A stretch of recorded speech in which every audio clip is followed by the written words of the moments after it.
pessoal, tudo bem? Temos visto nas últimas semanas vários protestos ao redor do mundo em relação à discriminação racial que tem acontecido. E normalmente esses movimentos de protestos não são só por uma razão, mas várias razões que vão acumulando de injustiças sociais e que culminam em movimentos assim. Mas o que nós devemos pensar sobre isso como igreja? Como nós devemos agir em relação a isso? A primeira coisa que eu posso dizer é que toda e qualquer injustiça social que aconteça entre as pessoas nada mais é do que a falta de conhecimento da palavra de Deus. Tiago capítulo 2, versículo 8 e 9 diz o seguinte: Se vocês de fato obedecerem à lei do reino encontrada na Escritura que diz: ame o seu próximo como a si mesmo, estarão agindo corretamente. Mas se tratarem os outros com parcialidade, estarão cometendo pecado e serão condenados pela lei como transgressores. Nós não concordamos de maneira nenhuma com nenhuma injustiça social, discriminação racial, a rejeição por classe social, por cultura ou qualquer ato de violência contra alguma pessoa. Número 2, a palavra de Deus mostra que desde o início dos relatos bíblicos acontecem exatamente essas coisas. Mas também mostra que Deus estabeleceu leis, estabeleceu regras para que isso não acontecesse. Mas infelizmente as pessoas escolheram continuar vivendo da sua própria maneira, seus próprios pensamentos, nas suas próprias decisões, nos seus próprios desejos. E com isso continuaram a cometer as injustiças, a discriminação, a rejeição e atos de violência. Davi, no Salmo capítulo 10, versículo 2, 1000 anos antes de Cristo, diz o seguinte: em sua arrogância, o ímpio persegue o pobre. Ele se gaba de sua própria cobiça e em sua ganância amaldiçoa e insulta o Senhor. Nos profetas do Antigo Testamento, nos relatos deles, nos seus livros, eles também vão falar sobre essas mesmas questões de injustiças e tudo mais. Situações que estavam acontecendo já naquela época. E ao mesmo tempo, Deus alertando as pessoas que quanto mais elas vivessem dessa maneira, cometendo isso, agindo dessa forma, mais destruiriam a sociedade em que elas estavam.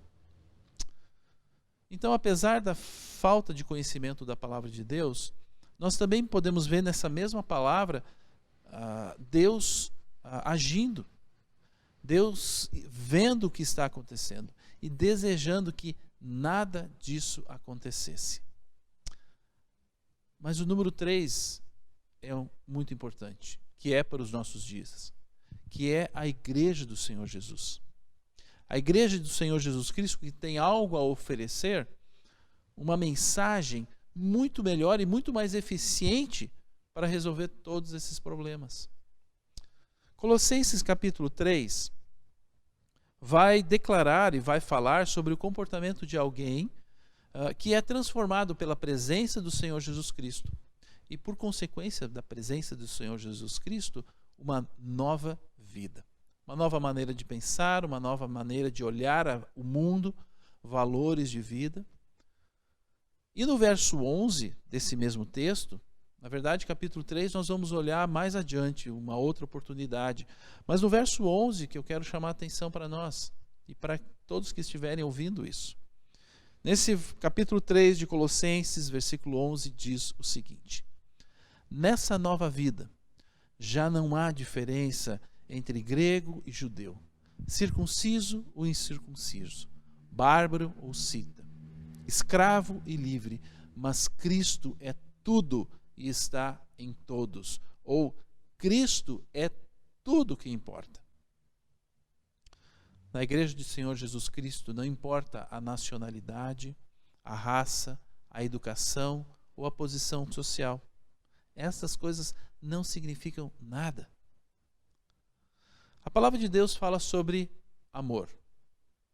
E o quanto este amor resolve muitas coisas, ou tudo.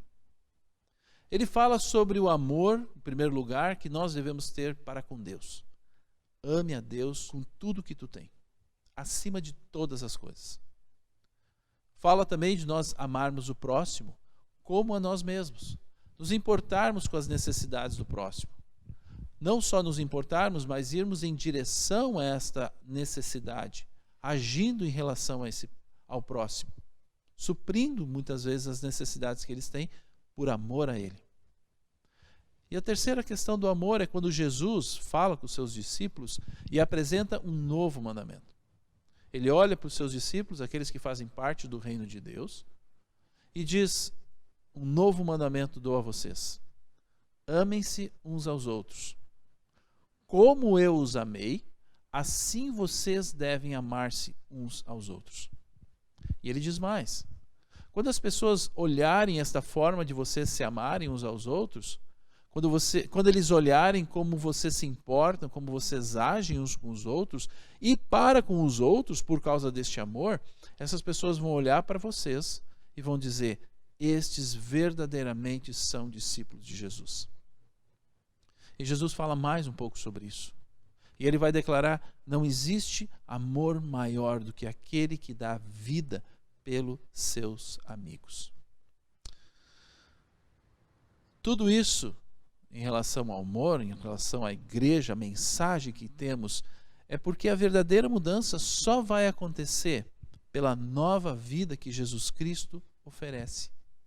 A verdadeira mudança na sociedade vai acontecer através de Jesus Cristo. Se inicia em Cristo Jesus e a partir desta nova vida que Ele vai nos oferecer. Enfim, o que nós devemos pensar sobre isso? Uma coisa muito importante que a gente deve saber, que infelizmente estas injustiças sociais, discriminação racial, rejeição pela cultura, pela classe social ou atos de violência contra pessoas, elas vão continuar a acontecer. Podem melhorar, podem às vezes parar por um tempo, mas elas continuarão a acontecer. Porque não tem Cristo Jesus no meio disso. E nós devemos nos importar com isso? Nós podemos ter opiniões pessoais sobre este assunto? Certamente. Jesus mostrou o quanto ou como nós deveríamos amar os pobres e aqueles que são rejeitados pela sociedade. Jesus mostrou o quanto não devemos nos acomodar com as injustiças sociais cometidas por qualquer pessoa. Mas um fato interessante sobre isso. Os cristãos do primeiro século, século II, nunca desejaram tomar o poder de Roma, do Império Romano da época. O que eles desejavam era pregar o Evangelho de Cristo Jesus e até morrer por este Evangelho, por essas boas novas do reino de Deus. Mas é interessante observar que, no ano 300, o Império Romano se tornou um império cristão. Não por força, nem com protestos, mas pregando as boas novas do reino. E mudou a sociedade em que eles estavam. Número 3, se nós queremos fazer diferença, e nós devemos desejar isso, é Cristo Jesus que nós precisamos anunciar para essa sociedade que está falida, porque não tem Cristo, não tem as boas novas, não tem uma vida verdadeira. A única chance que o ser humano tem de mudar é através das boas novas do reino de Deus. E não em movimentos humanos, que são bons, que até podem resolver algumas coisas, mas a igreja do Senhor Jesus Cristo tem algo muito melhor e muito mais eficiente para resolver tudo isso. O Evangelho do reino. As boas novas do reino de Deus que estão em Cristo Jesus. E na nova vida que Ele pode dar, a nova vida maravilhosa que Ele oferece. Por isso, voltando àquela primeira pergunta que fizemos, o que nós devemos pensar sobre isso? Como nós devemos agir em relação a isso? Enfim, não importa a nacionalidade, a raça, a educação, ou a posição social de alguém. Estas coisas não significam nada. Cristo Jesus é tudo que importa. Por isso, lutem pela causa de Cristo Jesus. Que Deus abençoe a todos com essa palavra. Reflitam sobre isso, pensem sobre isso e ajam em relação a isso. Se tu quiser olhar o vídeo de novo, olhe ele, ouça de novo isso. É muito importante para as nossas vidas. Até mais. Tchau.